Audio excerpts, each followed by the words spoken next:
இன்னைக்கு டெய்லி நீங்க பாக்குறீங்க. நேற்று ஒரு ட்ரெயின்ல ஒரு கர்ப்பிணி பெண்ணை வந்து என்ன பண்ணாங்கன்றது நம்ம எல்லாருமே தெரியும். அப்போ சமூகம் எதை நோக்கி போயிட்டு இருக்கு? இன்னும் அந்த அந்த இடத்துக்கு இன்னும் நம்ம ரீச் ஆகும். பெண் உரிமைன்னு நம்ம பேசுறோம், சம உரிமைன்னு பேசுறோம்.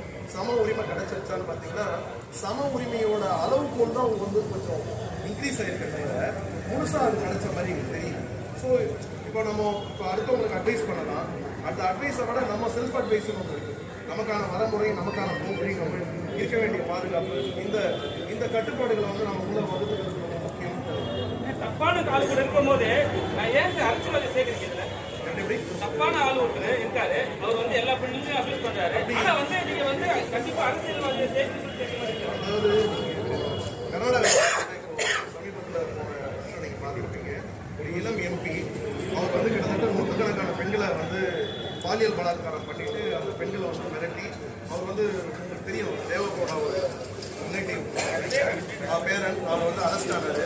அதில் வெளியான வீடியோக்கள் நம்ம எவ்வளோ பேர் பார்த்துருப்போம், எவ்வளோ பேரை வந்து அந்த வீடியோஸ் காமிச்சு அதை மிரட்டி இருக்காரு. ஸோ இதெல்லாம் ஒரு இன்ஸ்பிரேஷன்ஸ் தான். அதாவது அரசியல்வாதி தான் தப்பு பண்ணுறான்னு கிடையாது. எல்லா சொசைட்டிலையும் ஆளுங்க சொல்றேன். எல்லா செக்மெண்ட்லையும் இங்கே இருக்காங்க. எவ்வளோ நம்மளுடைய பத்திரிகை நண்பர்கள் சில பெண்கள் எங்கிட்ட பேசும்போது எல்லா இடத்துலையும் அன்றாட நம்ம பார்த்துட்டு இருக்கோம். இது வந்து ஒரு பெண்களுக்கான ஒரு பிரத்யேக ஒரு ஸ்பெஷல் ஸ்கிரீனிங் பண்ணு. அதில் ஒரு கிட்டத்தட்ட ஒரு 50க்கு மேலே வந்து பெண் ஆட்டோ ஓட்டுறது அவங்க சொல்லிட்டு போகிறது. நாங்கள் ஆட்டோ ஓட்டும் போது அன்றாடம் எங்கேயாவது ஒரு கேஸாவது நாங்கள் இந்த எக்ஸ்பீரியன்ஸ் பண்ணுறோம். அத்துமீறல் அதிகமாக இருக்குது.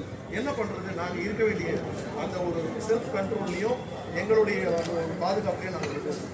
ஸோ அது இருக்கத்தில் செய்யும். அதை இன்னும் நம்ம வந்து பாடம் எடுத்துக்கிட்டே இருக்க ஒரு சதவீத மக்களுக்கு அது புரியுது.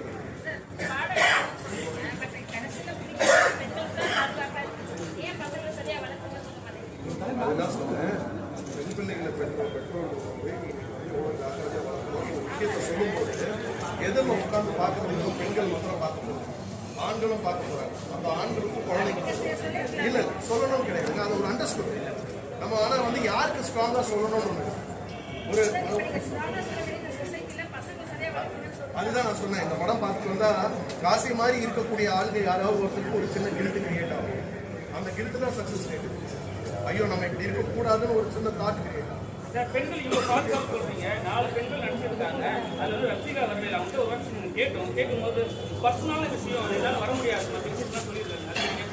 அவங்க பர்சனல் சொல்லும்போது நான் எப்படி இல்ல என்னன்னா அவங்க வந்து ஃபர்ஸ்ட் வந்து ப்ரொமோஷன் வந்தாங்க, அதுக்கப்புறம் ப்ரொமோஷன்லேயே வரவே இல்லை. அவங்க நம்ம இப்போ கூட இன்னைக்கு கூட கூப்பிட்டேன்.